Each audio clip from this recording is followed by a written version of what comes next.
پہلے تو میں وابڈا، جنرل مزمل، آپ کو، آپ کی ٹیم کو اور ورلڈ بینک جنہوں نے اس کو اسپانسر کیا ہے، میں آج خاص طور پہ جو 5th ٹنل ہے اس کی تربیلا کی، آج اس کی گراؤنڈ بریکنگ پہ آیا ہوں، اور مقصد اس کا یہ ہے کہ ہم اپنے ملک میں پہلی چیز تو صاف بجلی پیدا کرنے کی جو ہماری کوشش ہے کہ ہم پاکستان وہ ملک بننا چاہتا ہے جو گلوبل وارمنگ جو ایک بہت بڑا، ایک دنیا کو، پاکستان کو نہیں، دنیا کو ایک بہت بڑا سامنے مسئلہ آ رہا ہے گلوبل وارمنگ کا۔ ابھی ایک ٹاپ سائنٹسٹ نے دنیا میں کلائمیٹ چینج کے اوپر ایک سروے کر کے ان کو فائنڈنگز دی ہے، اور اس میں انہوں نے کہا ہے کہ دنیا کا جو موسم ہے وہ بڑی تیزی سے گرم ہو رہا ہے، اور اس گرمی کی وجہ سے بڑے دنیا کو مسئلے آئیں گے سامنے۔ مثلا ابھی بھی کہیں آگ لگی ہوئی ہے جدھر کبھی پہلے آگے نہیں لگی، جس طرح سائبیریا میں کبھی اس طرح کی آگیں بھی نہیں لگی، پہلے لگتی بھی تھی آگ لیکن ایسی نہیں لگی، کیونکہ یہ گلوبل وارمنگ اور پھر موسم کی تبدیلی کی وجہ سے امریکہ میں، رشیا میں، ابھی ترکی میں، گریس میں، اٹلی میں اس طرح کی آگیں لگی ہوئی ہیں جو کبھی انسانی تاریخ میں پہلے نہیں تھی۔ اس کے علاوہ فلڈز ایسے آ رہے ہیں جو کہ انسان کی تاریخ میں کبھی اس طرح کے فلڈز نہیں آئے، اور پھر جو گرمی پڑ رہی ہے کئی جگہوں کے اوپر، جس میں پاکستان میں جو جیکو آباد ہے، سب سے زیادہ دنیا میں جو گرم اس وقت علاقہ ہے اور جو سب سے ہائی ٹیمپریچر ریکارڈ کیا گیا وہ پاکستان میں جیکو آباد میں۔ تو ہمارے لیے یہ دنیا میں بھی اس کی بڑی اہمیت ہے کہ ہم اب اس طرح کی بجلی بنائیں جس سے یہ جو گلوبل وارمنگ اس کے اوپر امپیکٹ نہ پڑے۔ تو یہ جو بجلی بنتی ہے پانی کے اوپر، اور یہ جو تربیلا کی 5 ٹنل ہے، اس سے جو بجلی پیدا ہوگی یہ صاف بجلی ہوگی، اور ہماری کوشش یہ ہے کہ پاکستان وہ ملک ہو 2030 تک جس کی زیادہ تر جو بجلی بنے گی وہ صاف بجلی بنے گی، وہ ان پانی سے بنے گی یا پھر وہ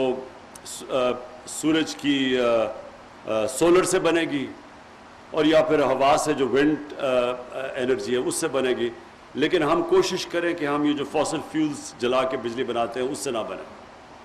تو اس لیے ایک تو یہ میرا آنے کا آج یہاں مقصد تھا۔ دوسرا یہ کہ یہ جو ٹنل 5 ہے اس کی وجہ سے اس ڈیم کی، تربیلا کی زندگی لمبی ہو جائے گی، کیونکہ ہم نے سب کو پتہ ہے کہ سلٹ یا جو سیڈمنٹ آ رہا ہے وہ چلتا آ رہا ہے اوپر سے، وہ صرف 4 میل دور ہے اس ڈیم سے، اور یہ جو ٹنل 5 ہے اس کی وجہ سے ہم کافی وہ جو سلٹ ہے اس کو فلش کر دیں گے۔ تو یہ بھی اس کی ایک بہت بڑی چیز ہے کہ ڈیم کی زندگی بڑی ہو جائے گی۔ اس کے ساتھ ساتھ داسو اور باشا ڈیم، ان کا بننا ٹائم پہ بڑا ضروری ہے، کیونکہ اس کی وجہ سے بھی یہ سیڈمنٹ جو آ رہا ہے، جو سلٹ آ رہی ہے اس طرف ڈیم کی طرف، وہ بھی بہت آہستہ ہو جائے گی اور ڈیم کی زندگی زیادہ لمبی ہو جائے گی۔ مجھے صرف ایک چیز افسوس ہوتا ہے کئی دفعہ کہ ہم نے پہلے ان چیزوں کا نہیں سوچا۔ باشا ڈیم 1984 میں فیصلہ ہوا تھا بنانے کا، 1984 میں، اور وہ کسی وجہ سے کیوں نہیں بنی، کیا دور کی سوچ کسی میں نہیں تھی، یا شاید جو اس کے بعد آئے لوگ انہوں نے 5 سال اپنے الیکشن کا سوچا، کیونکہ ڈیم بننے میں ٹائم لگتا ہے، تو اس کی وجہ سے ہمارے ملک کو بڑا نقصان پہنچا۔ ہمیں جو آج بجلی ہم بنا رہے ہیں، جو ہم نے کانٹریکٹ سائن کیے ہوئے ہیں، وہ مہنگی ترین دنیا کی بجلی ہے، اور ہمارے بدقسمتی سے کانٹریکٹ ایسے ہیں کہ چاہے ہم وہ بجلی کا استعمال کریں یا نہ کریں ہمیں اس کا پیسہ دینا پڑتا ہے، جس کو کہتے ہیں کیپیسٹی پیمنٹ۔ اب اس کی وجہ سے بدقسمتی سے ہمارے لوگوں کو مہنگی بجلی ملتی ہے۔ اگر ہم یہ پانی کے اوپر ہی بجلی بناتے رہتے، جو زیادہ بجلی، جو کیپیسٹی تھی پاکستان میں پانی پہ بجلی بنانے کی، کیونکہ ہمیں تو اللہ نے بڑا کرم کیا، ہم تو سارا راستے پہ یہ دریائے سندھ کے اوپر ہم بجلی بنا سکتے تھے، تو بدقسمتی سے وہ نہیں بنائی، اور اس کی وجہ سے آج ہمارے لوگوں کو مہنگی بجلی ملتی ہے،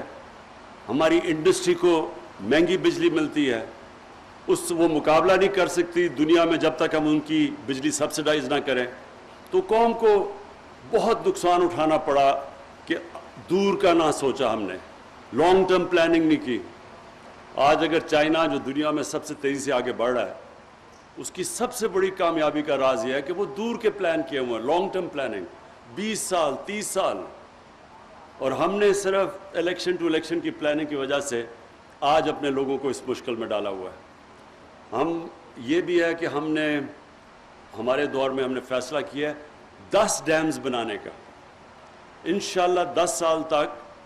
پاکستان میں 10 نئے ڈیمز بنیں گے، جس میں بادشاہ اور داسو بھی ہیں، اور یہ 10 ڈیم سے پانی بھی ہمارے پاس آگے پانی کی بھی کمی آ رہی ہے کیونکہ آبادی بڑھتی جا رہی ہے، اور جب تک ہم ڈیمز نہیں بنائیں گے ہم پانی کو سٹور نہیں کر سکیں گے۔ سٹور کریں گے تو ہم زیادہ اپنے لوگوں کو پانی دے سکیں گے، اپنے کسانوں کو۔ ہمارا جو اکثر پانی ہے پاکستان کے دریاؤں میں، وہ 3 یا 4 مہینے میں سارا آتا ہے پانی، 3 یا 4 گلیشیر بھی پگھلتے ہیں، اور بارشیں جو ہماری برسات ہوتی ہے، تو اس میں سارا تقریباً 80% پانی دریاؤں کا ان 3 یا 4 مہینے میں آتا ہے۔ تو اس پانی کو اگر ہم بچا لیں، ریزروارز بنا لیں، تو یہ ہم سارا سال تک اپنے کسانوں کو پانی دے سکتے ہیں۔ اس لیے ہماری حکومت نے 10 نئے ڈیمز بنانے کا فیصلہ کر لیا ہے۔ ڈیمز بننی شروع ہو گئی ہیں،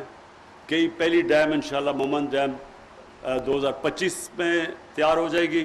اور اس کے بعد آہستہ آہستہ 2028 میں انشاءاللہ بادشاہ ڈیم تیار ہو جائے گی، اور اس طرح کہ ہم اپنے آنے والے اپنے جو نسلیں ہیں ان کا ہم فیوچر پروٹیکٹ کریں گے۔ میں پھر سے آپ کو وفد اور جنرل مزمل آپ کو آج خراج تحسین پیش کرتا ہوں کہ آپ نے بڑا کرونا کے باوجود جو کام چل رہا ہے ڈیمز بنانے کا، اس پہ کوئی رکاوٹ نہیں ہوئی، اس کے آپ مسلسل اپنا کام کرتے رہے ہیں۔ میں آپ کو خراج تحسین پھر سے پیش کرتا ہوں۔ شکریہ۔